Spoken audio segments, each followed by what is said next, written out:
पिछले कुछ महीनों में तो मुझे एक चीज समझ में आती है कि मार्केट है ना, वो ना ग्रोथ से इंप्रेस्ड है ना मार्जिन से इंप्रेस्ड है। मार्केट को अब चाहिए कैश फ्लोस। ज्योति सीएनसी के कंटेक्स्ट में ये 5 एक्सिस एग्जैक्टली क्या है, किस तरह की कैपेसिटी है, कैसा यूटिलाइजेशन है और क्या कंपनी यहाँ से भी एक्सपांड कर रही है अपनी capacity. Right, Indian capacity, this is the bigger capacity. So ये जो 6000 की कैपेसिटी है वो बढ़कर 16000 पर जाने वाली है।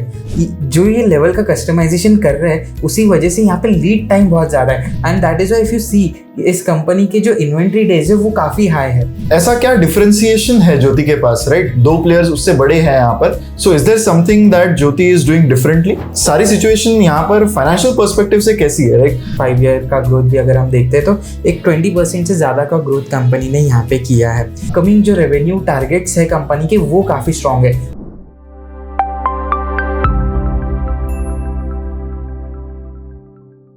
हेलो फ्रेंड्स, वेलकम टू यज्ञ इन्वेस्टमेंट एकेडमी। ऑटोमेशन ये एक ऐसी चीज है जो ह्यूमंस कई साल से करते आ रहे हैं एंड हमेशा से एक बड़ा इवोल्यूशन ऑटोमेशन में ह्यूमंस हमेशा से करते लाए हैं। एंड मैन्युफैक्चरिंग ये एक ऐसा सेगमेंट है जहां पर ऑटोमेशन की जरूरत हमेशा से पड़ती आई है। एंड हर कुछ साल के बाद हम देखते हैं कि हम ऑटोमेशन में कोई ना कोई एक नई चीज लाते हैं, कोई ना कोई एवोल्यूशन लाते हैं। तो ऐसी ही एक कंपनी की बात हम इस वीडियो में करने वाले हैं। कंपनी का नाम है ज्योति सीएनसी। मेरे साथ है श्रीनिक, जो हमें और भी डिटेल्स एंड और भी डेप्थ में इस कंपनी के बारे में समझाएंगे। हम कुछ सवाल जवाब जो है इस कंपनी से रिलेटेड वो इस वीडियो में करेंगे और आपके सामने इस चीज को प्रस्तुत करेंगे। सो श्रीनिक, सबसे पहले जब मैं ज्योति सीएनसी जैसी कंपनी देखता हूँ, राइट, तो मुझे यही लगता है कि ये कितना नीश सेगमेंट पे है। आई मीन अग्रीड कि इनके जो मशीन्स है वो कंपनीज के लिए बहुत इंपॉर्टेंट है, पर अगर एक कंपनी है जो ये मशीन्स बना रही है जो सालों तक चल रहे हैं, तो ऐसे फीलिंग आती है कि ये बहुत बहुत नीश सा सेगमेंट है। एंड तो बेसिकली ये सारी चीजें देखते हुए आप थोड़ा सा हमें इस बिजनेस मॉडल के बारे में समझाइए। राइट, सो नेचुरली जैसे आपने बताया कि ये एक B2B सेगमेंट है। यहाँ पे जो कंपनी है Jyoti CNC, it is catering to other manufacturing companies. So उनके लिए मशीनरी बना रही है ये कंपनी, राइट। एंड स्पेसिफिकली ये कंपनी क्या करती है, CNC मशीन्स बनाती है, जैसा उनका नाम रिप्रेजेंट करता है। So what are CNC machines? CNC is computer numerical control. So 1970s 80s 90s के दौरान में लेद मशीन हुआ करती थी और ये मशीन्स हमें मेटल्स पर काम करने के लिए हेल्प किया करती थी, बट दैट वाज डन, उस पर पूरा जो काम होता है उसको एडजस्टमेंट वगैरह वो सारा मैन्युअली करना पड़ता था।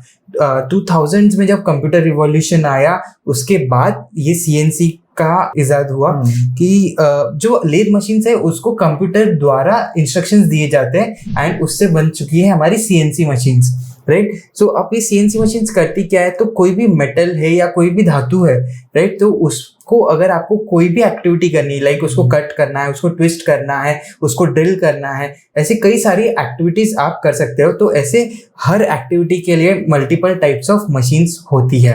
एंड ज्योति सीएनसी की अगर हम बात करें तो ये 3 एक्सिस एंड 5 एक्सिस मशीन्स में है। And 3 axis is basically mass market जो इनका एंट्री लेवल प्रोडक्ट होता है, लेकिन इनके जो हाई लेवल प्रोडक्ट्स है that are basically in the 5 axis machines, जहां पे ये कंपनी सबसे ज्यादा डोमिनेंट प्लेयर है। राइट, सो आपने जो समझाया CNC मशीन्स के बारे में, मेरा अंडरस्टैंडिंग ऐसा है कि ऑफ कोर्स ये मशीन्स तो खैर बहुत बड़ा केपेक्स है जो इनके कस्टमर्स को करना होगा, बट आई एम श्योर कि इसका जो एप्लीकेशन है वो बहुत ही वेरिड इंडस्ट्रीज में होगा, राइट? राइट, एप्लीकेशन वाइज काफ़ी मल्टीपल इंडस्ट्रीज है। अगर हम कंपनी की बात करें तो this company specifically caters to automotive, aerospace and defence जैसे कई सारी सेगमेंट्स है। यहाँ पे EMS जो एक राइजिंग सेगमेंट है वहाँ से उनको काफ़ी ज़्यादा ऑर्डर बुक आती हुई नजर आ रही है, right. So that is also very big segment for them, right. So ऐसे जहाँ पे भी मैन्युफैक्चरिंग बूम दिख रहा है वो सारे सेगमेंट्स को ये केटर कर रही है ये company. Right right, so you mentioned about 5 axis, right? तो ज्योति सीएनसी के कंटेक्स्ट में ये 5 एक्सिस एग्जैक्टली क्या है? सो पहले 3 एक्सिस समझते हैं।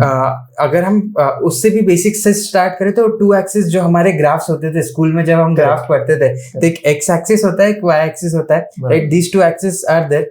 अगर हम उसको 3D बना दे तो एक हॉलो एक्सिस आ जाएगा, राइट। सो सो मूवमेंट, अगर मेरा ब्लेड है, suppose this is the blade, so blade की मूवमेंट डिसाइड करती है कि कितने एक्सिस की मशीन है. तो if your blade is moving this way and this way, these are two axis, वो ऐसे ऐसे भी जा रहा है तो 3 एक्सिस हो गया. And now if you want to rotate it, right, so if you can rotate it upwards and sideways, so इसको बोलते हैं 5 axis machines. तो आप हर तरीके से like 360 डिग्री किसी भी मेटल को जाके ऑपरेट कर सकते हो, और फिर जैसी चाहे आप वैसी डिजाइन बना सकते हो. आपका प्रोडक्ट का जो आउटपुट आपको चाहिए उस हिसाब से आप डिजाइन कर सकते हो. तो जितना कॉम्प्लेक्स यहाँ पे टास्क रहेगा, उतनी कॉम्प्लेक्स मशीनरी एंड उतनी कॉम्प्लेक्स टेक्नोलॉजी यहाँ पे रिक्वायर्ड रहेगी. राइट. सो ऐसे मशीन्स जो बनाती है ज्योति सीएनसी जैसी company, so are they standardized products और आर दे कस्टमाइज्ड? सो यहाँ पे दोनों भी चीजें है. सो जो इनके एंट्री लेवल सेगमेंट्स है वहाँ पे स्टैंडर्डाइजेशन देखने को मिलेगा, बट जैसे जैसे हम हाई लेवल प्रोडक्ट्स पे जाते हैं तो वहाँ पे काफी ज्यादा नीश एंड कस्टमाइज्ड लेवल्स के प्रोडक्ट्स यहाँ पे देखने को मिलेंगे. Now every company, every competitor या every customer for them will have a different kind of requirement. So specifically to suit that customer's requirement यहाँ पे वैसी मशीन्स बनती है. एंड दैट इज वाई जो ये लेवल का कस्टमाइजेशन कर रहे हैं, उसी वजह से यहाँ पे लीड टाइम बहुत ज्यादा है. तो ऐसा नहीं कि आप कोई मशीन बनाकर रख दो और वो इन्वेंट्री में से चले जाए. यहाँ पे ऑर्डर स्पेसिफिक चीजें बहुत ज्यादा होती है एंड लगभग साल भर का टाइम लग जाता है किसी भी ऑर्डर को पूरा करने में.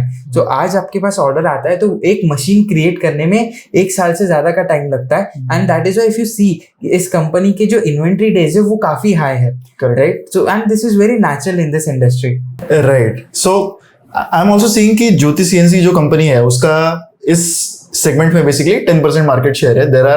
It is the 3rd biggest company. So ऐसा क्या डिफरेंशिएशन है ज्योति के पास, राइट? 2 प्लेयर्स उससे बड़े हैं यहाँ पर. So is there something that Jyoti is doing differently? Right. So अगर हम थोड़ा सा हिस्ट्री में जाए इस कंपनी के, तो ये कंपनी तो बहुत पुरानी है, लेकिन 2000s में इन्होंने सीएनसी में एंट्री ली, राइट. उसके बाद 2007 में इन्होंने एक एक्विजिशन किया, दैट इज यूरॉन. सो यूरॉन एक यूरोपियन कंपनी है जो बहुत डिस्ट्रेस्ड एक्विजिशन हम उसे कह सकते हैं. वहाँ से यूरॉन को रीएक्वायर किया गया, उसको सारे चेंजेस करके यूरॉन की जो टेक्नोलॉजी है उसको यूज करके अभी इंडिया में प्रोडक्शन होता है. सो यूरॉन के पास 5 एक्सिस का टेक्नोलॉजी है जो इंडियन प्लेयर्स के पास नहीं है, या बहुत लिमिटेड, फिर आपको पार्टनरशिप किसी के साथ करनी पड़ेगी. सो फर्स्ट थिंग इज इस कंपनी के पास खुद का टेक्नोलॉजी है, right. So they are having an intangible asset that can help them leverage and basically अगर आपको टेक्नोलॉजी खुद की है तो आपका कॉस्ट भी कम रहेगा.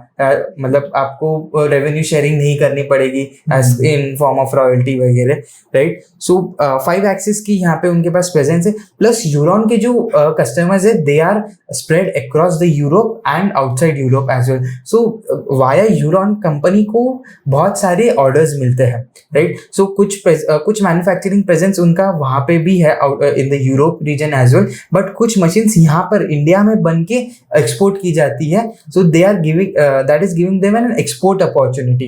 So these are 2 differentiators जो यूरॉन लेकर आता है इस कंपनी के लिए, right. So now my understanding of this company is कि अब जैसे इनको ये सारे मशीन्स बनाने होते हैं, सो आई एम श्योर कि यहाँ पर कैपेसिटी और ये सारे कंस्ट्रेंट्स बहुत इंपॉर्टेंट है डिस्कस करना. सो किस तरह की कैपेसिटी है, कैसा यूटिलाइजेशन है, और क्या कंपनी यहाँ से भी एक्सपांड कर रही है अपनी कैपेसिटी? राइट. सो अगर हम लेटेस्ट कैपेसिटी की बात करें तो यूरॉन के, अगर मैं स्पेसिफिकली बात करूँ तो एक छोटी मैन्युफैक्चरिंग कैपेसिटी यूरोप में, अगेन बिगर प्लांट्स लगाना, वहाँ पे वेज कॉस्ट का भी बहुत बड़ा इशू रहता है. That is why manufacturing in east Asian countries like India and China is more economical for any manufacturer, right. So वहाँ पे यूरोप में बहुत ही स्पेसिफिक चीजें बनती है. so वो 121 मशीन्स की कैपेसिटी थी Q2 तक के, जो अभी नवंबर में एक्सपांड होकर 240 मशीन्स पर आ चुकी है. so सालाना 240 मशीन्स यूरोप में हम मैन्युफैक्चर कर सकते हैं, राइट. इसके अलावा Indian capacity, this is the bigger capacity, यहाँ पे 6000 की मशीन्स की कैपेसिटी है. And now this is where the company is lagging नहीं, यहाँ पे कंपनी का यूटिलाइजेशन लेवल जो है वो काफी हाई है, right, and that is why it is eyeing for a very major capacity expansion. So ये जो 6000 की कैपेसिटी है वो बढ़कर 16000 पर जाने वाली है। सो 10,000 का capacity addition is expected to get live by September 2026। Right right. I am sure कि बहुत सारे जो ऑडियंस है हमारी जो अभी करंटली वीडियो देख रही है उनके दिमाग में ये सवाल होगा कि ये सारी टेक्निकल चीजें तो ठीक है, क्या ये स्टॉक हमारे मॉडल पोर्टफोलियोज का पार्ट है? राइट। सो रिसेंटली हमने ये स्टॉक को हमारे मॉडल पोर्टफोलियो में भी लाया था। सो स्पेसिफिकली हमारा जो नेक्स्ट जेन पोर्टफोलियो है जहाँ पे हम ऐसी कम इंडस्ट्रीज को टारगेट कर रहे हैं जहाँ पे हमें फ्यूचर में बहुत ज्यादा ग्रोथ देखने को मिल रही है, तो उस सेगमेंट में उस पोर्टफोलियो में हमने ये कंपनी को लाया है, इसको हमने ऐड किया है हमारे मॉडल पोर्टफोलियो में। सो ऐसे ही जैसे नेक्स्ट जेन पोर्टफोलियो, ऐसे कई सारे डिफरेंट पोर्टफोलियोज है हमारी वेबसाइट पर जहाँ पे different kind of risk profiles and different investing philosophies and themes के बेसिस पर ये पोर्टफोलियोज डिजाइन किए गए हैं। तो अगर आप लोग इन पोर्टफोलियोज को सब्सक्राइब करना चाहते हो तो आप www.investyadnya.in इस वेबसाइट पर जाकर विजिट कर सकते हैं, and you can use the coupon code MP50 to get 50% discount on these model portfolio subscriptions. Right. So Shrenik, अब हमने समझ लिया कि बिजनेस क्या है, बिजनेस कैसे इनका ग्रो हो रहा है and all these things. You also mentioned कि कैपेसिटी इनकी बढ़ने वाली है, कैसे ये 6000 से ऑलमोस्ट 16000 तक जाने वाले हैं। कैपेसिटी ऐड कर रही है कंपनी, ये तो ठीक है, पर क्या उनके पास ऑर्डर्स है? What kind of the situation company has on the order book side? क्योंकि कई बार बहुत सारे कंपनीज कैपेसिटी तो ऐड कर लेते हैं लेकिन यूटिलाइजेशन उतना नहीं हो पाता। तो क्या हम वैसी सिचुएशन अवॉइड कर पाएंगे इस कंपनी में जहां पर कैपेसिटी तो ऐड हो गई पर ऑर्डर बुक भी काफी अच्छी है to utilize it? Right. So currently अगर हम ऑर्डर इनफ्लोज देखें तो वो थोड़े से स्लो है, because company is very specific कि एक बार कैपेसिटी ऐड हो जाए तो वो ऑर्डर्स लेंगे, राइट। लेकिन एज ऑफ नाउ अगर हम कंपनी का TTM रेवेन्यू देखें तो लगभग 2000 करोड़ का रेवेन्यू है। अगर उनकी ऑर्डर बुक देखें तो 4500 करोड़ की ऑर्डर बुक है। मतलब एक अच्छी खासी विजिबिलिटी हमें अभी भी दिख रही है। सो एंड अगेन यहाँ पे लीड टाइम जो है, जैसा कि है साल भर का लीड टाइम होता है, तो अगर 6-8 महीने में ये कैपेसिटी लाइव हो जाती है, सो उसके बाद company in this phase they are expecting orders inflows to rise as well, so that जैसी कैपेसिटी लाइव हो जाएगी तो they can start the production as well. So order book अगर हम देखें तो काफी अच्छी है। यहाँ पे सेगमेंट भी देखिए तो एरोस्पेस एंड डिफेंस ये एक बहुत बड़ा सेगमेंट है। 41% of the order book is coming from here. EMS जो एक वेरी इमर्जिंग थीम है, जो इंडस्ट्री 30% से ज्यादा से ग्रो हो रही है, वहां से भी कंपनी को ऑर्डर्स आने लग गए हैं। यहाँ पे हम EMS की ही अगर बात करें तो it is expected that a very large amount of machines is required in this particular segment, and company का जो कमेंट्री है वो भी यही आ रही है कि EMS से इनको काफी ज्यादा ऑर्डर्स की इंक्वायरीज आ रही है। एंड अभी भी अगर हम ऑर्डर बुक देखें तो 14% का ऑर्डर बुक अभी EMS सेगमेंट से है। राइट। सो इवन अगर मैं फाइनेंशियल्स भी देखूं कंपनी के, तो one noticeable thing that I am seeing is कि जितना इनका साल भर का रेवेन्यू है, जैसे TTM revenue right now is somewhere around 2000 crore, तो उसके मुकाबले ऑर्डर बुक ऑलरेडी 4500 करोड़ की है। सो अगर हम एक स्ट्रेट बेसिस पर भी देखें तो we already are seeing a visibility of 2 years of revenue already here. So Shrenik, overall coming to financials, सारी सिचुएशन यहाँ पर फाइनेंशियल पर्सपेक्टिव से कैसी है? राइट, जैसे ग्रोथ, मार्जिन्स, प्रॉफिटेबिलिटी, ये सारी चीजें ओवरऑल कैसी आपको लगती है? सो अगर हिस्टोरिकली देखें तो मोर देन 20% का ग्रोथ रहा है लॉन्गर ड्यूरेशन में भी। अगर हम देखें 5 year का ग्रोथ भी अगर हम देखते हैं तो एक 20% से ज्यादा का ग्रोथ कंपनी ने यहाँ पे किया है ना। कैपेसिटी कंस्ट्रेंट है, इसलिए इस साल इतना मतलब 30-35% का रेवेन्यू ग्रोथ नहीं अचीव हो पाएगा, बट कंपनी का जो गाइडेंस है that they want to achieve at least 30 to 35% of revenue growth in next 3 to 5 years। सो आगे आने वाला जो पीरियड है, अपकमिंग जो रेवेन्यू टारगेट्स है कंपनी के, वो काफी स्ट्रॉन्ग है। 35% is a very good number. Even हम उनके लोअर एंड के बात करें तो भी 30% is a very good growth number. फिर एक क्वेश्चन आता है कि EMS जैसे जो सेगमेंट है वहां पे थोड़ी सिंपल मशीन्स लगती है, एंट्री लेवल मशीन्स लगती है, तो मार्जिन प्रोफाइल थोड़ा सा लोअर साइड पे। Despite that the company saying कि we are going to maintain at least 25% of the margins, right. ये एक चीज कंपनी ने स्पेसिफिकली कही है। इसके साथ साथ कंपनी जो है इसके अलावा बैकवर्ड इंटीग्रेशन पे भी ध्यान दे रही है। सो ये जो मशीन ये लोग बना रहे हैं इसको ऑपरेट करने के लिए कंट्रोल पैनल लगता है, राइट। सो ये कंट्रोल पैनल भी they are developing in house, इसके ऊपर काफी ज्यादा रिसर्च चल रहा है। एंड HUMA यूमा कंट्रोल पैनल ये कंपनी ने डेवलप किया है। And now they are expecting कि आने वाले कुछ सालों में जो इनकी 16,000 की कैपेसिटी रहेगी उसमें 100% एक बार ये यूमा कंट्रोल पैनल्स कंट्रोलर्स ये लग जाए तो इनके जो मार्जिन है वो 4 से 5% से बढ़ सकते हैं, right, on the EBITDA level.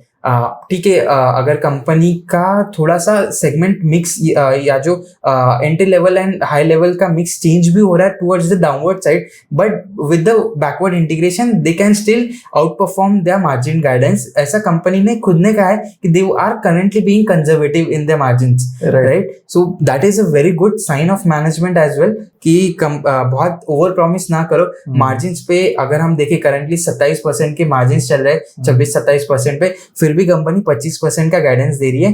And once this situation is sorted, मतलब आगे जाके नेक्स्ट 3-5 years में अगर हम बात करें मीडियम टर्म में, तो एक स्ट्रक्चरल मार्जिन अपलिफ्टमेंट का यहाँ पे हमें स्कोप दिखता है। And if company decides to pass it on तो they can earn a higher revenue as well. की एक कॉम्पिटिटिव स्पेस है। हमने देखा कि the company still the third largest only, right, in terms of market share. बड़ा जो biggest player है it is with 16% market share, Jyoti is with 10% market share. तो यहाँ से मार्केट शेयर गेन करने के लिए भी कंपनी को पास कैपेसिटी भी रहेगा एंड मार्जिन स्कोप भी रहेगा। So it's a very good position, that is what we are seeing in this company, right. So Shrenik, since ये कंपनी जो है इसकी industry is so closely related to a industry like EMS, right, तो EMS sector को अगर मैं देखता हूँ पिछले कुछ महीनों में, तो मुझे एक चीज समझ में आती है कि मार्केट है ना, वो ना ग्रोथ से इंप्रेस्ड है ना मार्जिन से इंप्रेस्ड है। मार्केट को अब चाहिए कैश फ्लोस। तो क्या ज्योति CNC में भी ऐसा इश्यू है कि कैश फ्लोस में वैसी सिचुएशन है जैसी EMS कंपनीज में है, या फिर वर्किंग कैपिटल की जहां तक बात आती है तो do they have the similar types of risk and what other risks do they have? Right. So cash flow एक पेन पॉइंट है इस कंपनी के लिए करेंटली। FY25 के कैश फ्लोज जो थे वो नेगेटिव थे। FY26 में अभी तक के यानी कि 9 month FY26 में they are cash break even या cash positive, close to positive, and they are expecting कि पॉजिटिव रहेगा ऑपरेशनल लेवल्स पे for the full year, right. अभी वर्किंग कैपिटल की अगर मैं बात करूँ तो because of high inventory days यहाँ पे वर्किंग कैपिटल का इन्वेस्टमेंट बहुत ज्यादा है। सो जैसे EMS सेगमेंट में भी हमने देखा है कि वर्किंग कैपिटल डेज काफी हाई है एंड दैट इज व्हाई उनका investment in working capital is also bringing down the ROCs. But despite these जो numbers हम इस कंपनी के देख रहे हैं तो उसके numbers के मतलब high working capitals के बावजूद भी company is doing more than 20% of ROC. So that is very good sign. So यहाँ से company is also targeting कि वो अपने inventory days को थोड़ा सा कम करे and इसके साथ साथ cash flow positive भी बने। So ये दोनों चीजें अगर improve होती है तो I think that could be a very good situation for this company. So ये तो कुछ segment specific या industry specific metrics है या जो pain points है जो इस कंपनी को derive करते हैं। लेकिन एक चीज specifically मैं यहाँ पे highlight करना चाहता हूँ हमारे viewers के लिए, that is the operational delays जो इस कंपनी में देखने को मिले हैं। So मैंने बताया था यूरॉन की नवंबर में capacity expansion हुआ। So this expansion has been delayed multiple times. So लगभग साल भर से ज्यादा से ये expansion plan जो है वो डिले हुआ है। कई बारी some issues were external, some issues were internal. So लेकिन management has not expanded the capacity on the original timeline. Right. अगर हम इस कैपेसिटी जो इंडियन कैपेसिटी का एक्सपेंशन की बात करें तो लास्ट क्वार्टर तक की कंपनी बोल रही थी कि जून 26 तक के ये कैपेसिटी एक्सपेंशन लाइव हो जाना चाहिए। Now they are saying in Q3 they have come and said कि नहीं हमारा सितंबर 26 में होगा। सो ये एक चीज है जो इन्वेस्टर्स को they need to be aware. So हमारा भी ये जो पोर्टफोलियो जो हमने जिस पोर्टफोलियो में ये कंपनी ली है that is a very aggressive portfolio, right, जहाँ पे हम न्यूअर थीम्स पे हाई रिस्क लेकर न्यूअर थीम्स पे इसका ऐसी कंपनीज को ले रहे हैं. So we need to be very sure if that आपकी जो रिस्क टेकिंग कैपेबिलिटी है वो इस कंपनी के साथ अलाइन करती है या नहीं करती है. Correct. That it is very important कि हम वो रिस्क जो है उस कंटेक्स्ट में बताएं कि ये किस तरह के पोर्टफोलियो के लिए है, किस तरह के इन्वेस्टर्स के लिए. You are quite right about it. तो ये सारी बातें थी फाइनेंशियल्स के बारे में, राइट. अब बात आती है वैल्यूएशंस की, क्योंकि हमने ईएमएस में तो देखा है कि वैल्यूएशंस बहुत करेक्ट हुए हैं एंड दैट इज व्हाई सारी चीजें देखते हुए, फ्यूचर ग्रोथ देखते हुए, they look at a decent spot right now. क्या ऐसी सिचुएशन ज्योति सीएनसी के साथ भी है? आई विल से दैट एक सिमिलर ट्रेंड यहाँ पे देखने को मिला है. अगर हम ज्योति के वैल्यूएशंस की बात करें, सो इसका जो पी है ऑलमोस्ट 90-95 का पी इस कंपनी ने यहाँ पे टच किया था, लेकिन currently it is trading at around 50 का पी, राइट. अगर हम ग्रोथ के कंपैरिजन में बात करें तो 30-35% की अगर हम ग्रोथ बोल रहे हैं एंड इफ मार्जिन स्टेबिलिटी भी रहती है यहाँ से, दैट मीन्स अर्निंग्स की भी ग्रोथ 30-35% की रहती है, तो 50 का P looks like very attractive to us, right. अगर हम 2 का पेग भी देखें तो we are still in a very comfortable situation, right. And अगर यहाँ से मार्जिन एक्सपेंशन की जो हमने चीजें डिस्कस करी, if that is the bonus, if we can say, तो अगर वो बोनस प्ले आउट होता है तो then nothing like it. So historical terms में भी वैल्यूएशंस अट्रैक्टिव लग रहे हैं. विथ रिस्पेक्ट टू ग्रोथ भी वैल्यूएशंस जो है वो अच्छी नजर आ रहे हैं. So it could be a decent entry point. मैं ये नहीं कहूंगा कि बहुत ही सस्ता है ये stock, but if you are willing to take that risk, तो कुछ समय पहले से और अगर हम कंपेयर करें तो risk reward ratio towards a favourable side tilt हो चुका है, right. So I would kind of say कि मेरा एक अंडरस्टैंडिंग यहाँ पर है कि maybe we might not see those kind of P multiples again, but just earnings growth भी अगर हमें मिल जाए तो भी it eventually translates to a good return, right. So अगर सस्टेनेबल ग्रोथ यहाँ पे मार्केट इस कंपनी में देखता है एंड इस लेवल पे भी अगर कंपनी का पी जो है वो सस्टेन रखता है, so we can earn a very handsome return with the revenue growth and the earnings growth in this particular company, right. So that was it from us दोस्तों. मैं आशा करता हूँ कि ये वीडियो ने आपको कुछ इंसाइट्स दिए होंगे about what this company is, इसके फाइनेंशियल्स कैसे है, ग्रोथ कैसे है, वैल्यूएशन कैसा है. ये सारी चीजों पर हमने थोड़ा सा यहाँ पर डिटेल में आपके साथ ये डिस्कशन करना चाहा. आपको हमारा ये प्रयास कैसा लगा है ये हमें जरूर बताइए कमेंट्स में. वीडियो को लाइक करना मत भूलिए एंड शेयर करें ताकि और भी लोगों के पास ये वीडियो जो है और इसमें जो हमने एक नॉलेज शेयर करने की कोशिश की है वो और भी लोगों तक पहुंचे. ऐसी वीडियोस के लिए हमारे चैनल पर बने रहे. Thank you so much.